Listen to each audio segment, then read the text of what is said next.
series where they went 1-2. No, that was last week. My apologies. With all of that being said, that is still kind of hanging over them. They still feel the pressure to perform after that match, and they believe that that series was winnable. But when you have that kind of fire, kind of really getting underneath you to bring forth all your potential, I think we're going to see a really strong performance from our players tonight, if nothing else. Yeah. Varsity squad, how does everyone feel getting some playtime yesterday, going into today, and really just the confidence around this team?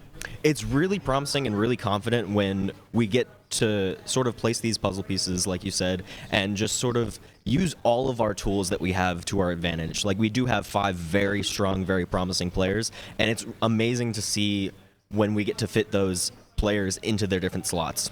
And we could really see the skill level between all of these players, but Shenandoah is not going to want that. They're wanting this series win. They're bringing that momentum we saw from the night before, and I'm looking forward to seeing that momentum again here tonight from this roster. Yeah. Interesting little fact that Kip clearly seems to like this matchup.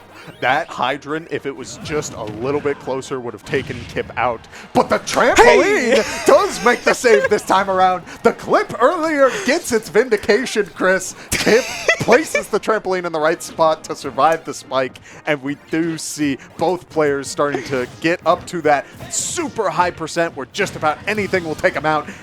A little bit of the neutral B from Joker and a little bit of fruit from Kip means that the percentages will really rack up, but it's these last hits that a couple casts ago was like percentage left on the board, right? It's, you know, he drew it from baseball, right? Whoa! Runners left on base. Stock there, unfortunately, will not be able to wipe the 200% off the board, but this idea that, wow, the bell connects and a smash attack confirms. Good stuff there out of Kip, losing 1 stock. Yeah, Kip goes for it all, can't quite find it there. So we return back. Oh, man, Mithra's recovery, not super impressive. But this character, he feels like it should be cut and dry. You play Mithra for the early damage, trying to get those combos, and then you use Pyra. Has some heavy hitting moves that might be able to kill here, but it would take a serious misstep from Kip. Now up to 100%. There. Wow, there's one of them as he finds pulls the apple, but can't find it, can't get it home. Yeah. Now, Key comes out at the side step. So great play calling from Little Miss, but Igloo doing a great job of securing this early percent. Now looking for these final hits as Pyra is throwing aggressive. 150%. We talk about how these heavyweights can live for such an overwhelming amount of time. They can be so hard to take out completely, but if you're going to smash attack, 150% sounding very familiar for Igloo, as it took this much effort the first time around, but an up air, yep, off the jump. Oh, man. Aggressive calls, trying to get these back airs, going for these forward smashes to potentially break shield and secure this lead. But we also are seeing where I talked a little bit with Ben about this yesterday. Yoshi can just jump out of these combos. Wow, forward air in to really equalize things. Lucas going very deep off stage and able to make it back. That speaks to the skill of this Lucas player. This isn't some random secondary. This is one that this Lucas in a bad situation without a jump can recover from pretty far away, but running out of options. Can Igloo make it back? He absolutely can, and Lucas most certainly cannot. Very, very well defended there, knocking Ohio Wesleyan down to their last stock left. Chris, who let these dinos fly, as well as who let some of the issues so far in this matchup. If he's able to take this stock, he gets a clean slate, at least a clean 1 stock, heading into the next player, but going for it all there with the up smash. One of the longest landing delays, ending lags, there we go, in the game, and is promptly punished for it. SU taking a 1-0 lead in the series. Actually, considering Captain Falcon in this game is a little bit worse than he has been in previous iterations. Does that mean that he earns a spot? He absolutely spiked by the Falco side B.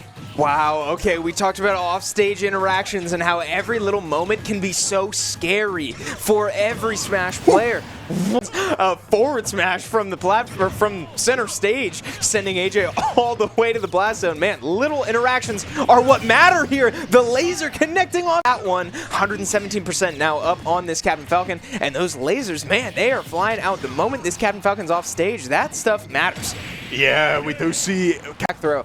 Can't quite find the kill just yet, trying to go for the down gun, but can't interrupt the upbeat either, so we find our way back on stage to very high percent. Back air, it was so quick that I'm not even confident in that. Yep, both players opting in for the back airs, but because AJ was able to space out that side B, it goes behind Joker's smash, as yes, both players have secured one stock, but AJ's lead is offering him so much value. A couple of good up tilts, going off stage for the forward air. The R slows this out, going for the back air, but it barely doesn't connect. Trying to cover the landing options, but the down smash doesn't connect either. AJ going up into the air off of the side special, won't find the back air. This player commands respect, and look at the crouch dashes immediately coming out. Chris, we're on FD. We Chris, are we're on on FD. FD. Chris, we're on FD. He Joker's might just going be down. dead. Chris, we're on Final Destination, and it's Kazuya Mishima.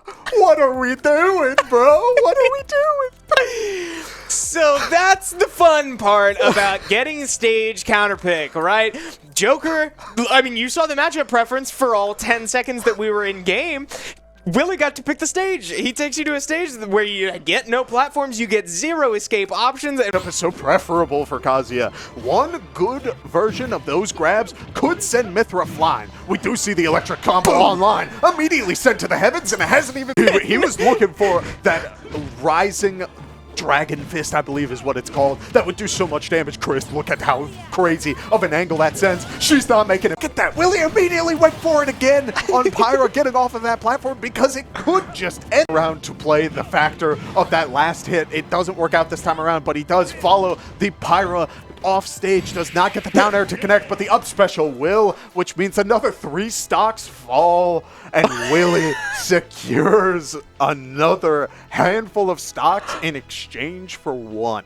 I don't... Rapid jabs coming out to start things off, going for the grab, securing a little bit of percent. Maybe they will be able to secure a good amount off of that Patui, but the electric combo to a reset. One quick jab, but Piranha Plant is able to say, I don't want to deal with any of that. Goes for the Patui, but it doesn't offer much as he gets hit by the Dragon Fist and immediately make it to the minute mark.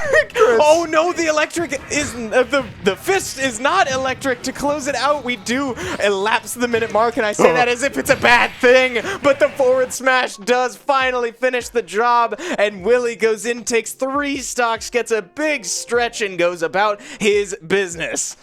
So, okay, I mean, with that, SU takes a 2-0 win in the series, right? I feel like we blinked and it was over, but difficult to deal with. I mean, we're talking 7 stocks here, Chris.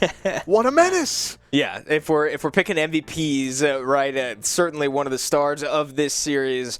Willie going out, taking care of business, right? Beautifully, like you said, what was it like going in knowing that, hey, I have this opportunity to run the board and do so? What was that momentum like for you going in? I found a lot of the time, especially as mostly being in the anchor position where, you know, it's just my 3 against however many the team has left. I really try to stop myself from thinking about numbers, how many I could be taking, and really just focus on playing well as much as I can. And that sort of manifests itself in like how I get hit by like that Pyra dash attack or something to lose my first stock. It's like I'm not specifically thinking, okay, I need to get as much out of the stock as possible. If I was, I might have like avoided that or like tried to think a little bit more about that. It's more so just like trying to feel in the moment, know what I can do and what I'm capable of. And a lot of the time that sort of snowballs into results like tonight. And I'm happy that it's able to be like that more so than times where I go like 2 stocks or 3 stocks, something like that.